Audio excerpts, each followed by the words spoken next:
Okay, and moving on to our next hour. I'm very, very, very excited to welcome everybody here. Hi, Janina. Hello, Abhishek. How are you? Hi, Nicky. Hi. Thank you for joining in. Um, Thank you, Surjit. Um Hi. Hi, and Jeton.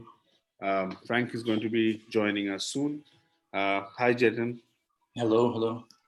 Hello, hello. Thank you for joining in. We are into the second day now, and we've had some great conversations, and we are very glad that we are very excited that you could join us today. I'm going to start by introducing Surjit and Nikki to everybody. The first section will be a conversation with them, and then we'll move after the first 20 minutes to Gianina and then Jeton in that order. Uh, Surjit Nongmeikapam. No, my Nongmeikapam. kapam. Yes. Kapam. Okay, thank you, Yes. Surjit, for helping me with that. He's from Manipur, from based in Imphal, which is actually a great place for. I think some of the greatest theater makers of our country have been from that place. We always look up to the art from Manipur. He's a choreographer and performing artist. He did his BA in choreography from Natya Institute of Kathak and Choreography. Is that the one in Bangalore, Sujit? Is that where you Yes. went? Madhur Yes. Okay, Yes. great. And he is one of the leading lights of choreography in India, not surprisingly. And he takes his work to several places, several festivals. And we are very glad to welcome you, Sujit. Uh, and we are also very glad to welcome Nikki, who's a story seeker, and she explores photography, oral tradition of storytelling, and she's also the founder of Octave Foundation. Uh, so welcome, both of you here. I'll Thank you. just open it by asking you, um, before Frank joins in, that how has it been for you right through this pandemic, and where are you now? What time is it where you are, and what is the situation of the pandemic in your place? Well, I am in Delhi, and Surjit is currently in Imphal right now.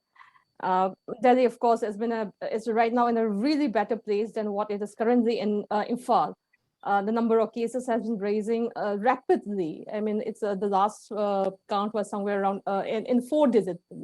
In 24 hours, there were 4 digits of positive cases reported. So Surjit might be able to add more light on that.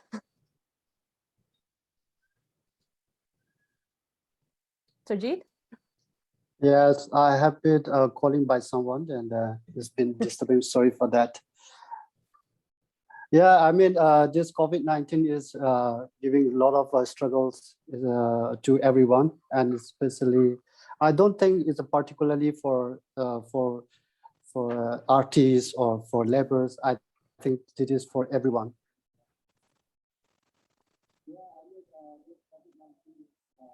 Sorry, I've been calling by someone because the thing is right now also in my family, there is a 3 cases of positive.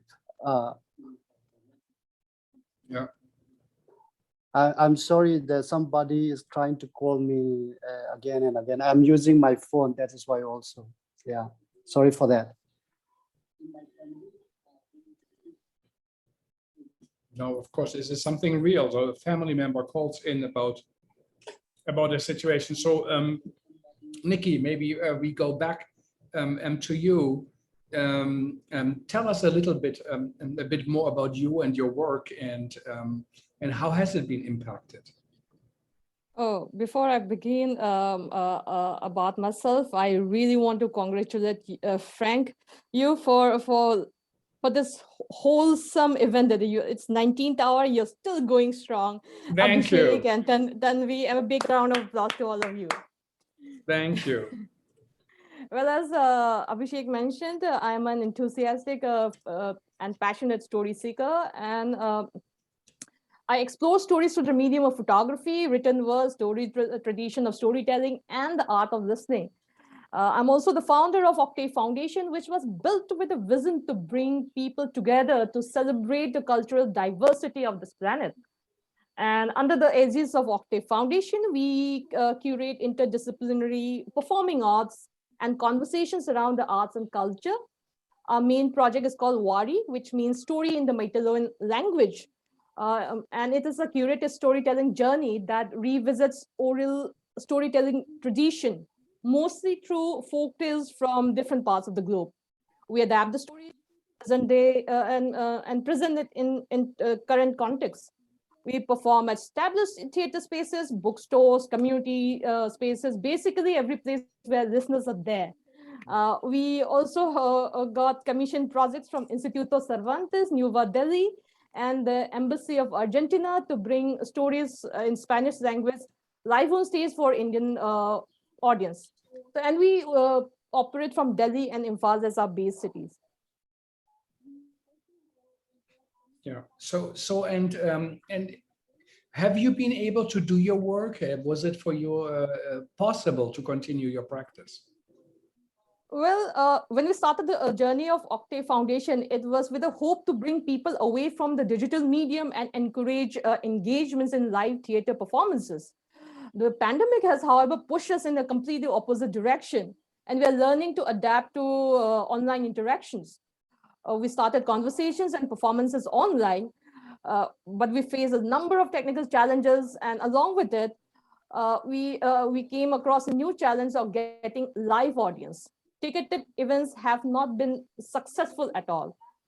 We sense there is a audience exhaustion from online engagement. But on the constructive side, we also experience a new and more accessible mode of collaboration. Like in our conversations series titled Makhol and Rachel, we were able to bring in guest artists from Australia, Mumbai, Kashmir, etc. Before the pandemic, this was not really on our radar, and we would have waited for strong resources at our hand to bring in people from such vast geographical locations. So there is something happening, and one way, you had to restrict the work what you normally do. On the other hand, something expanded. Surjit, can you talk and tell us what happened? Who called you? Is it a family member? Is it about COVID? Yeah, actually, right now we are in the containment zone. My father and my nephew and my sister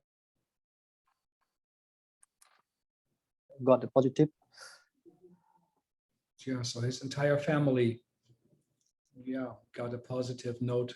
So it is quite traumatic. I think earlier on we had Jeanette with us from Indonesia, and he said, most of the time we read about COVID, we read about Corona in the news, and this was talked about, but now it's here, it's with us, it's with our families, and I think this is a reality now. For India, Nicky, do you think some change will come out of it? I mean, now this is a kind of a first gathering what Tanvi and Abhishek put together as part of this 24-hour marathon. 50 Indian artists who also have never gotten together in that sense of an online gathering. And do you feel that perhaps things will emerge out of that will make the community stronger? Or do you feel, we just heard from Australia, from Patricia, who said, I feel this is the end of something. It is a gigantic step backwards, and we will not recover that loss that we experienced. Australia doesn't care about the culture. Never has really cared. It just became clear now. Well, Frank, I don't think I will be in a position to talk about the entire India, because India is such a culturally diverse country. Where I come from, Imphal, Manipur, it's a hub of multiple arts and culture space. But those majority of the art and culture have survived through rituals, daily rituals, which are part of our day-to-day lives, like birth and inauguration of a new house, or death, or marriage. So in all these rituals, artists are involved. Mm-hmm.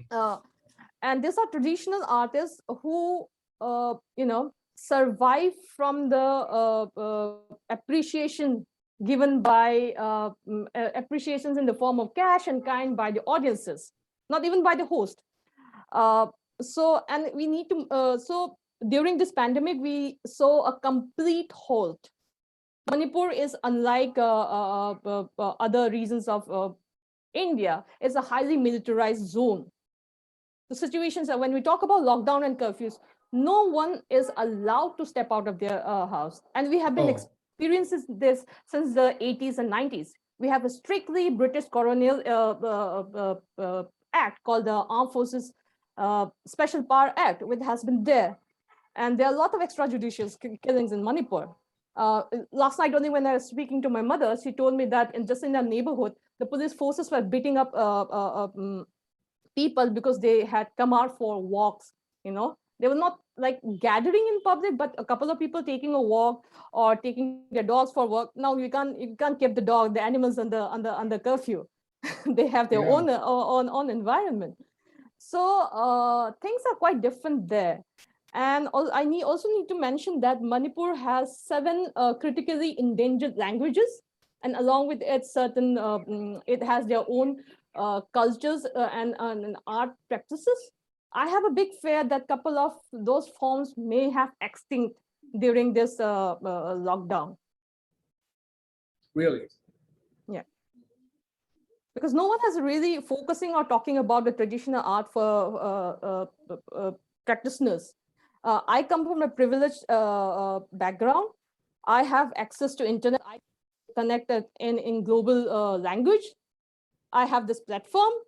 I'm a freelance artist, though I don't have, and because of which I don't get. And now there's another big issue about it. Being a freelance artist, we don't come under the aegis of the state government schemes or the government schemes. So we have been totally dependent on our audiences and a couple of commission works that we get from the cultural institutions. So yeah.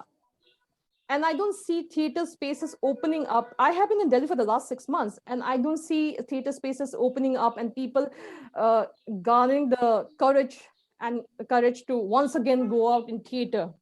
People do go out to malls and to party and all, but I really don't see people investing in cultural spaces.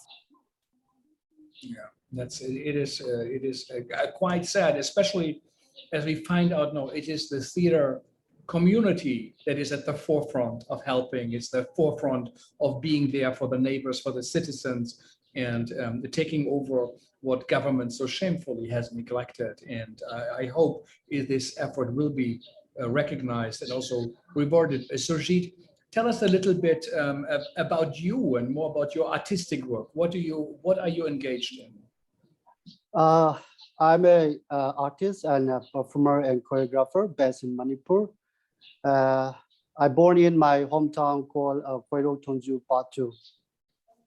And yeah, I've been practicing. I will say I'm more into the art creator, and I still love to create in this pandemic also.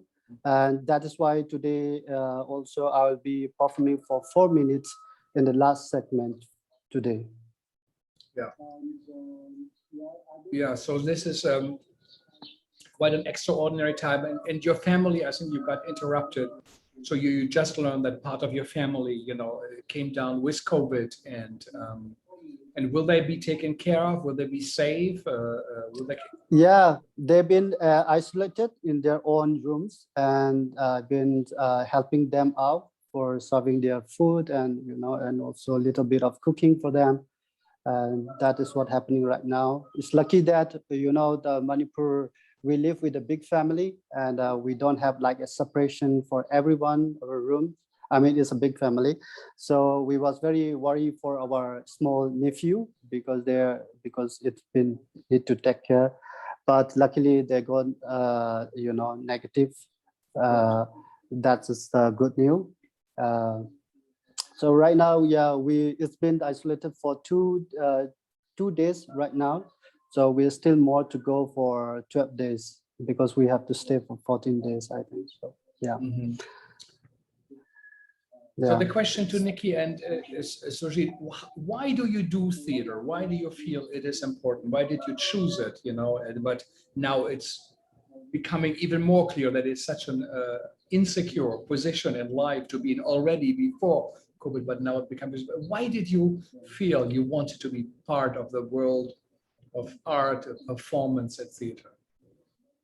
Surjit, you want to go first? Yeah, I will go first. I would like to, since I'm also like, I would like to use my own mother tongue. So, and Nicky will help me to translate a little bit. Yeah, good to hear the language. Yeah. Yeah, that's what I also thought. Yeah.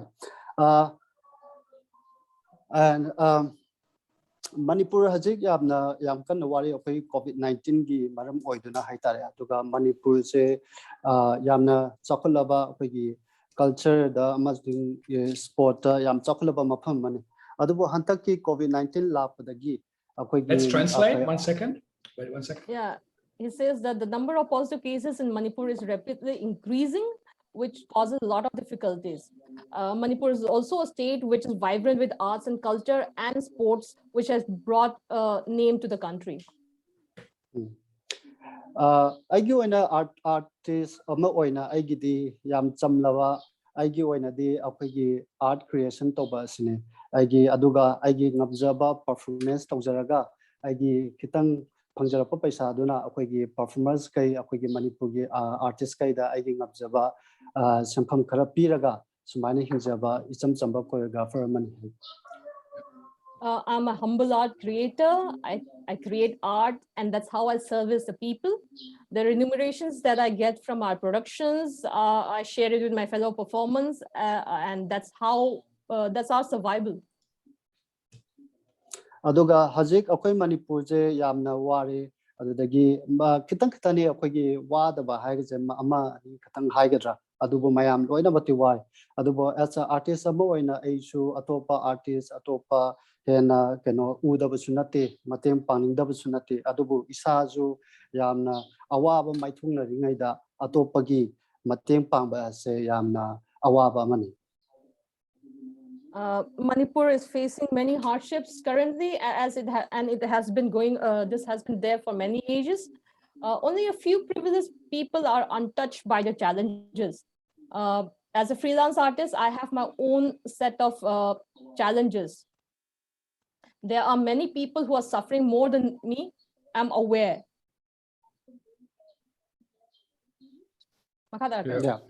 Yeah. So adudagi aina 2020 da aigi nuksijaraba aigi support tawbiningai moina phone ga tawbiraktana hange adudagi aina chance lahoraga aigi khara naknaba miyoi kharada aina propose khara tawi habide akoigi artist ta mateng pangnaba maduda aigi sampham khara jupiraki akoigi donors kharana madudo aina artist 20 nipanda piba ngamki. I am struggling with my own hardships. When I'm struggling with my own hardships, it is difficult to reach out to people who are in need. However, in 2020, I reached out to some of the people I trust, people I know are my well-wishers, and sought their help. With their generous help, Nachom Arts Foundation was able to provide a little help to 28 different artists. Yeah. So thank you, Nicky. Today, I would like to, if you don't mind, I would like to share the name, the contributor, but some of them prefer to be anonymous. Is that okay to name their name? Sure. Okay. The first one was he left last year. Is the Asta Debo and Babina Chamubam, Claire Vernet, and Jonathan Devereaux War, Alexander Stehalik, and Tomoko Kurowa, and Samir Khan, and lastly Aditi Mangaldas Dance Company. So they are the contributor and donors for us. That's amazing. That is so important. Nicky, tell us a little bit about you. How did you get into theater? Why is it important for you to practice it, or dance and choreography? Yeah. I think I didn't choose theater. Theater chose me. I was raised in an environment. My grandfather was a national award winner who practices theater and music. So I was brought up in an environment where I was introduced about art and culture at a very young age. But then I went on to study information technology, and I was working with the MNC for a long time. But I think I have a tendency to ask questions and raise questions. So that defines the very definition of an artist, to question the status quo. And maybe that's why this line chose me. Yeah, that's a wonderful description, that it was actually the profession that chose you to be part of. Did you prepare some kind of a reading? Will you share something with us? Yes. Yeah, Surjit, go ahead. Yeah, we prepare for a performance. I will be performing Good. for 4 minutes, if that okay. Absolutely, we have And, time. yeah. Yes. Yeah, and I have a short Yeah, 1 minute Manipuri poem to read out. Good. We have a lot of Yeah. time. That's Yeah. good. Yes. So I'll be performing, and Nicky will be helping me for the voiceover with my performance. Okay. Okay, and I will be moving a little bit my performance. As a performer, I thought that it would be good for me to perform. Yeah. Good.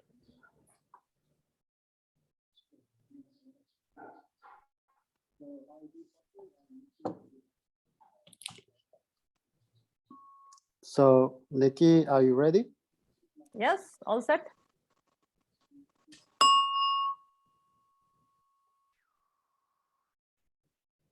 Sidaba.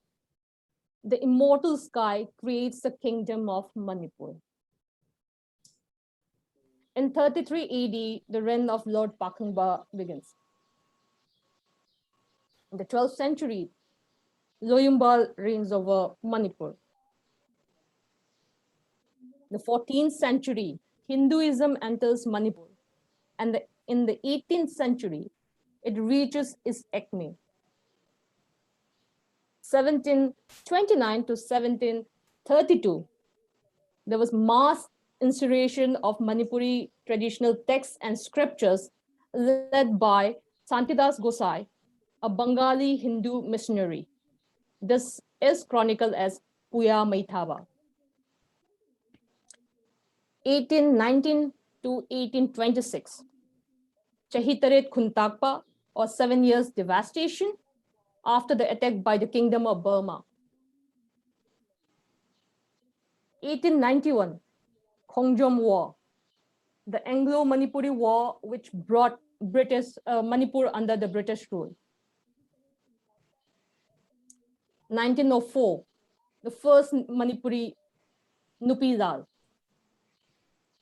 1939, second Nupizal.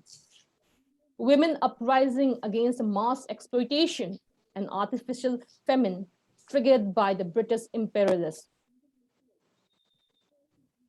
1942 to 1944, Battle of Imphal. Japanese armies attempted to destroy the Allied forces at Imphal and invade India, but were driven back to Burma with heavy losses. 1947, British leaves Manipur. 1949, the Indian dominion annexation of Manipur. 1972, Manipur attains statehood. 1980, imposition of Armed Forces Special Power Act 1958, giving impunity to the Indian Armed Forces. There are close to 1,600 extrajudicial killings in Manipur recorded under the act since then. 1982, Surjit Nongmeikapam was born in a small village called Huiro Thongju Part 2 in Imphal. June 18, 2001. Manipur uprising against Indo-Naga merger agreement. 18 civilians were killed by the Indian Armed Forces. 2004, 12 Ima or mothers protested naked in front of the Kangla fort against the rape and killing of a Manipuri woman, Thangjam Manorama. 2004, Kangla, the erstwhile palace of the Kingdom of Manipur, which was occupied by the British and later by the Assam Rifles, was handed over to the people of Manipur and opened for public entry. 2005, Manipur State Library was burned down, allegedly by cultural revivalists. 2020 to present day, under COVID, government data from last night shows 10,076 active cases. More than 7,000 people have been tested in the last 24 hours. 1,027 positive cases, 17 new deaths. Manipur is once again under curfew.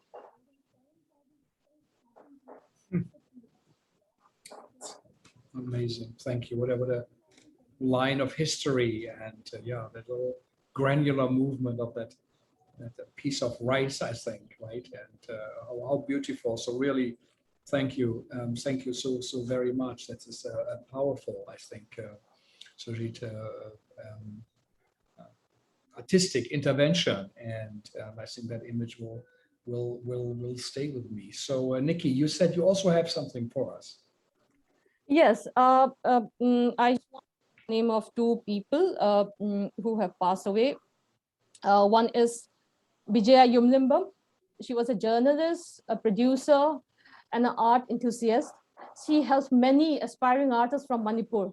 And she passed away due to COVID earlier this year. And another one is Danish Siddiqui, photojournalist of Reuters, India, who was shot dead by the Taliban just a couple of days back. Yeah, yeah. If the backend team can share the translation online, that would be really helpful.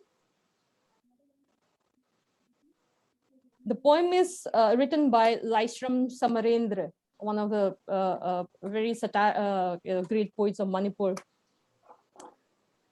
It's called Sunyada Prithivi.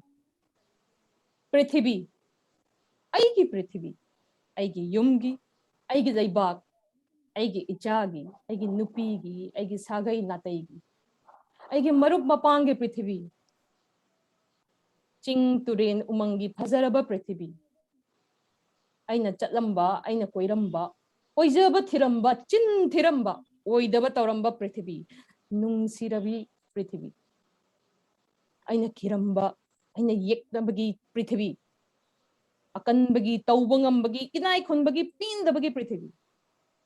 Apik Bagi, Ton Bagi, Ason Bagi, Laida Bagi, Chaba Pang the Bagi, Tolaba Prithivi. Akanba, Angambana, Achumba Oiba Prithivi. Dharma Gimingda, Gandhi Gimingda, Satya Gimingda, Pamba, Ikaiba, Kandraba Prithivi. Layu, Layu, Layu. Nakok ngao na Layu Prithivi. That's it.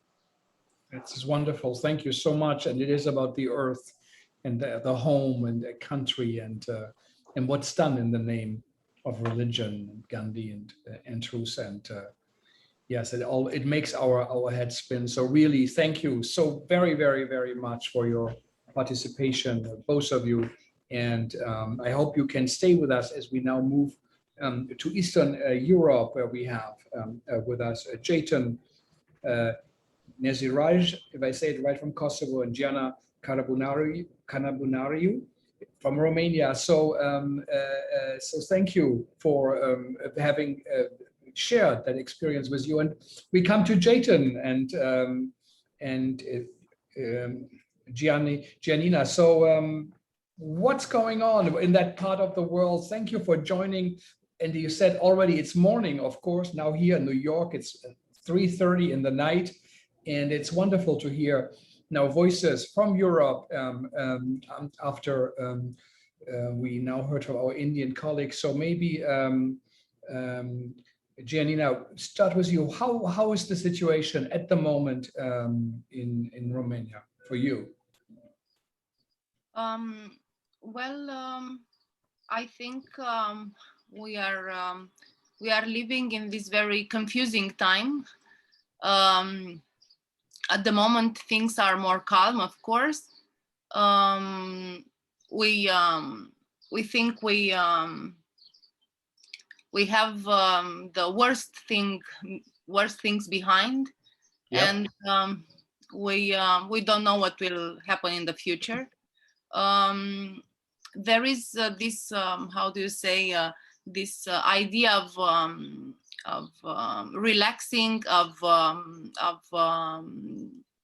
enjoying the summer, but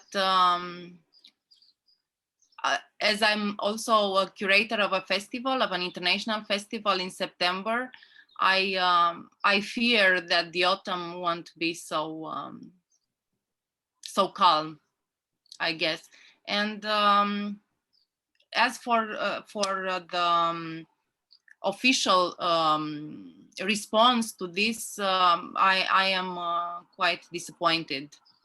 The regulations and all the strategies are quite not efficient at this moment. So it's a moment. Not only concerning the theater. I'm not speaking only about theater.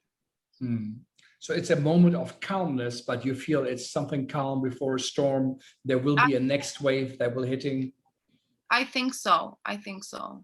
How are the vaccination rates at the moment in Romania? How many people got the shots? Well, in the beginning, people rushed to get vaccinated, but now we are not in a good position, I guess, because there is a lot of how do you say, fake news context, and no, it's I think it's from my point of view, it started well, but at this moment we're not very good in this. You said you are disappointed with what the government did for you and for the people of Romania. Tell us a little bit. What do you think? What went wrong? Well, I guess it's not only in Romania. I guess that thinking, the way they saw the priorities, and the way they treated education and health services and culture as non-essential for all this period of time, the way they put the economics as a priority, I think it speaks a lot about the world we are living in right now. And if we complain that theater and culture is non-essential, I think it is non-essential for this world. And if we want to change something about being non-essential, I think we have to start with the world, with the way the world is built today, with the priorities, like economics. Yeah.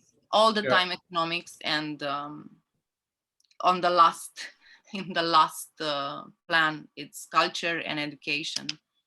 Yeah, that was existing before, but it became so visible with this pandemic situation.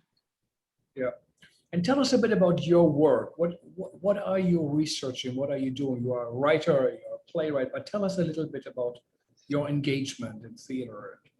I'm a playwright and director, and I usually do research before I write a scenario. So I spend a lot of time questioning the reality, meeting people, and I think that's the reason why I'm still doing theater, because otherwise it's quite boring meeting the same people in the same room. So for me, this contact with the reality was a reason to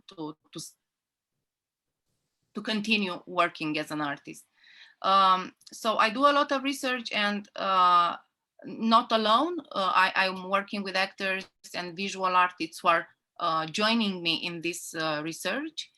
And our work is not documentary. It's fiction inspired by the research. So what I really love doing while working is to play on this edge between reality and fiction.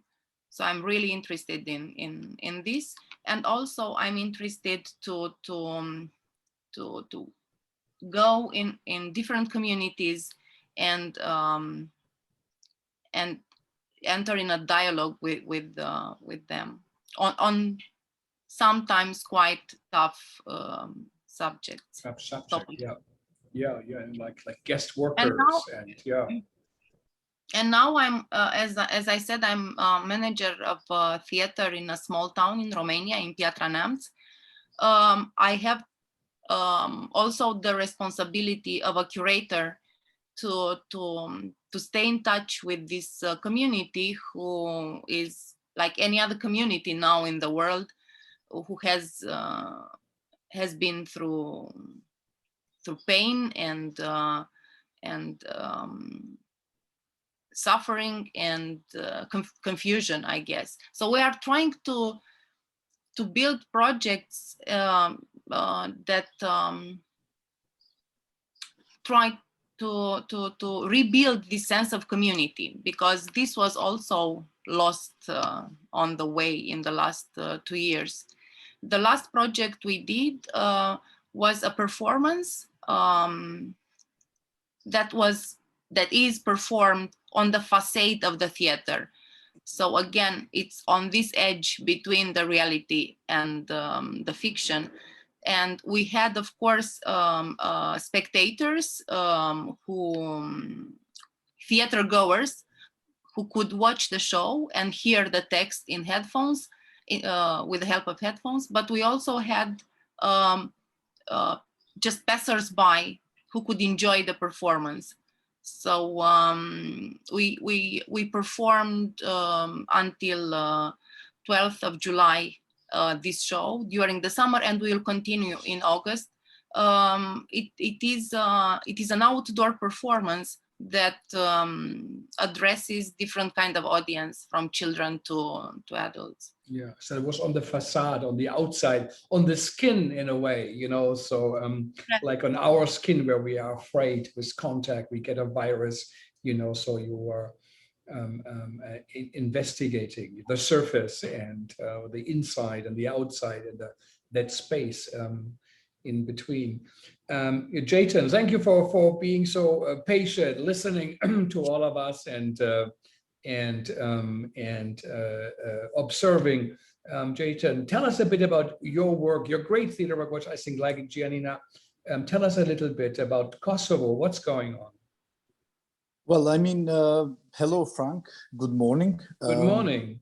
The situation concerning COVID seems to be quite relaxed at the moment. So there was this complicated period last year, but numbers started to go down recently. So now nearly nobody's really talking about Corona anymore. I mean, really? Well, somehow, yes. I mean, there are maybe 2, 3, 5, 10 people infected every day. And the total number of infected is maybe 150. I mean, that's really, comparing to what we had last year, this is, small number. So in that sense, there is kind of situation in which everybody is like, somehow forgetting what we've been through and starting the life. I mean, that's the real feel at the moment. And so is with the theater. Also with the theater, we've been quite lucky because theaters were open since September, end of September last year. So from that period, they were open and we could operate and could do the work nearly, I mean, as we have done it before, also with several restrictions. But I mean, when we speak restrictions and then Kosovo, so you know that they don't fit well together. So I mean, only 30% of the audience was allowed to enter the theater. But I think when you have in mind that audience anyway had some fear to come to the theater, this number was quite okay, and it allowed us to produce work. It allowed us to tour locally and be active. So at the moment, I mean, there is the end of the season, so people are preparing actively for the new season. And of course, the fear that the situation will change is there, but somehow maybe we are not fully aware what might go wrong. But you know, there is some optimism in this whole moment that we are. Incredible. Why we just heard Australia shut down, Thailand shutting down, Indonesia shutting down, the complicated situation, you know, in Bangalore and so many other parts. Meanwhile, you say we almost forgot about it. We don't even talk about it anymore. So it is just stunning how the world, you know, is reacting so differently, how realities exist parallel. I guess as always, but as we pointed out in all our talks, that virus is making it so obvious, the invisible. It is. Sorry to interrupt you. I mean, it's hard to give an explanation what is happening, but you have to have in mind that Kosovo has the youngest population in Europe. So there is one theory that you know, you could explain that, you know, the whole population was immunized, or I mean, everybody I know had already had COVID or is vaccinated. I mean, also the vaccination process started quite late. I mean, maybe we were the latest in Europe, but then when it started, it moved forward very fast. So now I think it's open for everybody, and whoever wants to get vaccinated can get the vaccine. Get it, yeah.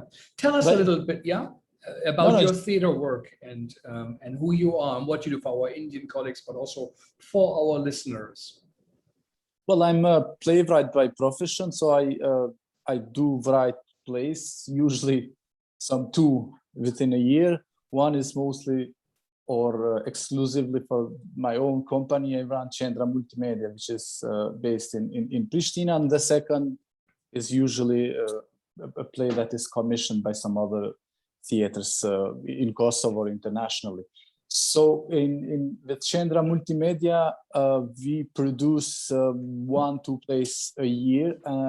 One is our own production, and second is usually co-production with some other theaters locally or internationally. And then we tour those plays within Kosovo, in the region, in Albania, Tirana, we go to Skopje, and we go to Belgrade. And then we start the international tour. So at the moment we are preparing a very ambitious project, a transatlantic cooperation with La Mama in New York and with several other Balkan theaters. And this is what we are working. So in a couple of weeks we plan to come to New York to start the process. Also, I was you know, astonished with the fact that we could get the US visas in Kosovo. So the US embassy in Kosovo is operating, not fully, but limited, but still we could get our visas, while this was impossible for our colleagues, Italian composer who lives in Italy. So the US embassy there is completely not functional or not providing visas to the Italian citizens who want to travel to USA. And for some reasons I was happy, and I told my Italian friend that I'm happy that you are facing this visa regime for the first time in your life, probably, because I mean, Kosovars are the only Europeans who cannot travel to Europe without this Schengen visa. So now it's like the opposite, and I kind of like the idea that he's challenged by not being able to travel freely. Amazing. So what's the play about? What are you working with? Well, it's called Bordel Balkan, a play that I wrote in 2015 for the National Theatre of Montenegro, and then it was staged in Kosovo. Now we are doing with the actors of Great Jones repertory of La Mama, with a number of actors from Kosovo, Serbia, and other countries. So it's quite huge project, and the play it's based on Orestea by Aeschylus, but of course set in a new context. So the plan is that we start the work in New York right now in August for 2 weeks, and then the whole team comes to Kosovo and have the premiere on 3rd of November in frame of the Kosovo Theatre Showcase, a festival that we initiated a couple of years ago and that we are still organizing. So it's kind of a platform to kind of promote the poor theater scene in Kosovo. When I say poor theater scene in Kosovo, I am referring mostly to the independent theater scene. So independent theater scene is nearly not existing. So you have 2 or 3 companies that are producing for theater. And let's say this year the budget of the Ministry of Culture for the independent cultural theater scene is really minimum. I mean, it's less than 30,000 euros. So this is God. Yeah, exactly. And this was they didn't support us at all. I mean, they gave us 5,000 euros for another festival that we organize, International Literature Festival in Pristina, and we refused to receive this money. So we sent them an open letter that we are refusing this money. So take it back and use it for something else, for continuation of the abusation of the public funds you anyway do. Yeah, $5,000 to a theater festival, that's an insult. And it's like starving an initiative. And also your national theater in Kosovo, right? This is a big story of the building. Well, no, that's the story of National Theatre in Tirana, in Albania. So the Kosovo theater is still there. Yeah. I mean, of course, they might get inspired to destroy it, as we've seen it in Albania last year. But the situation with that theater is still ongoing. Of course, it has been destroyed by the ruling government there, by the Albanian prime minister there, who happened to be an artist himself, a painter, former painter. But the opposition is still strong. They use the cause of the theater to kind of mobilize their voters. So the last year they started to protect the theater by guarding it 24 hours. And in the end, in middle of the pandemic, the government destroyed it in midnight, actually, 4 a.m. But anyway, so the opposition is still there and hoping to rebuild the theater as it was. That's their new motto. And of course, if they win, and then after 3-4 years, maybe they will go back to this plan. We'll go back to it. Incredible. Just in case one of you or both of you prepared something to read, we did ask for it. You don't have to, but if you have something, that would be a good time to share and to so we can listen. Mm-hmm. I have a short. I mean, I don't know how much time we have, but this is like 2 minutes or something. Yeah, we have time. Maybe Gianina was start. Around 3 minutes as well. Yeah, that's perfect. So Jeton, maybe you do it. And okay. I'll read this first part, which is from a play, The Hypocrites or the English Patient. So it's just short extract from the play, and it's called Hippocratic Oath. We solemnly swear that we will place our lives in the service of paying patients, especially those who pay the most. We will exercise our profession with conscience and dignity to the extent we are allowed by the pharmaceutical corporations, the insurance industry, and the accumulation of capital. We don't care about their faith, nationality, race, politics, or class. As long as they pay, they are all equal. Health is the product that we sell at discount prices. So, I mean, this is a play that it was written before the pandemic.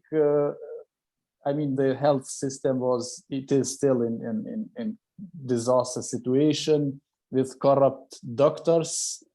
But you know, luckily last year, because of the pandemic, the image of the doctors was improved, so we could see them, you know, active and helping, and somehow, you know, now they are seen as heroes. But in fact, I'm very critical to most of them, especially those who work in public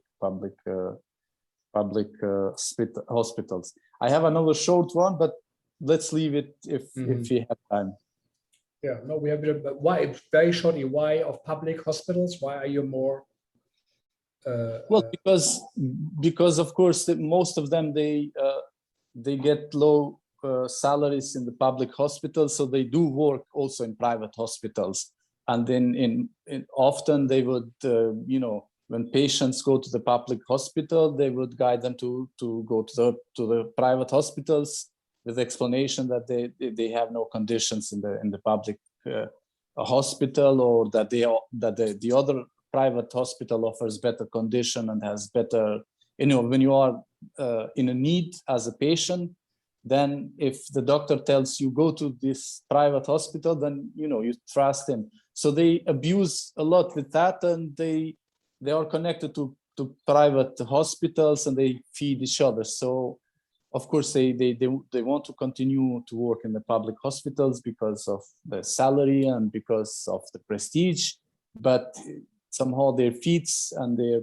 pockets are in the public hospital. So there was a scandal of it's called the tent scandal, in which they were guiding patients to go to private hospitals to put stents in their hearts without needing them. So some private hospitals were like really faking operations and so on.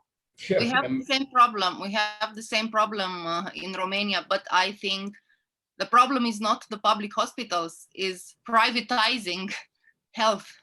I think the problem is the private clinics who try to get the public money.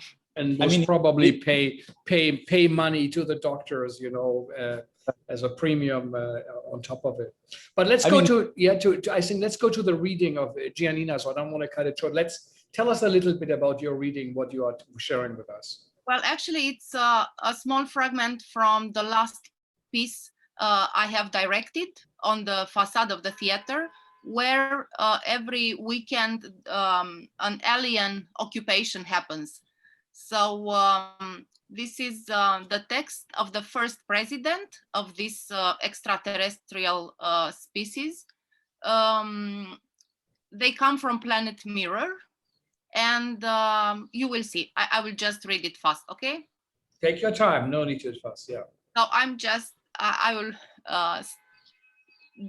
read the landing of this. Attention, attention. This is a temporarily occupied territory. Do not attempt to resist. Any resistance is futile. There is no need to panic. Any panic attack is futile. There is no need to rush out for toilet paper. There is no need to buy up all the yeast in the shops. The occupation will last only 624 mirror years. Attention, attention. This is the president of Planet Mirror speaking. We have occupied this theater with its human and non-human beings and all. We have occupied the performance spaces, the dressing rooms, the offices, the costumes, and the scenery. Attention, attention. I am the president of Planet Mirror. Dear theater goers, we will continue to transmit only on this frequency. We do not wish to cause panic in the city, in this country, or in the world. Our mission will be carried out under the cover of a theater performance with actors, masks, and other appropriate accessories. We urge you not to expose us.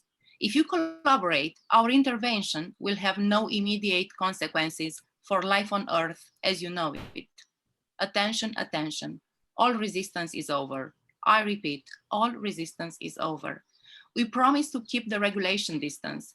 It is in our interest to do so.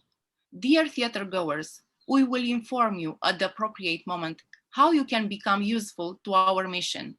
Till then, we will answer a few perfectly reasonable and very urgent questions. Yes, filming and photographing are permitted on condition that you lift your eyes from the screen at least once every 10 minutes. No, we are not at all afraid. No one's going to believe you. We know how human nature works. It prefers to believe any other scenario than the real one. Yes, you can understand us so well because translation from mirror language to human language and vice versa is provided by the mirror robot. Do our voices sound familiar to you? Well, we decided to use the voices of actors. I heard your question.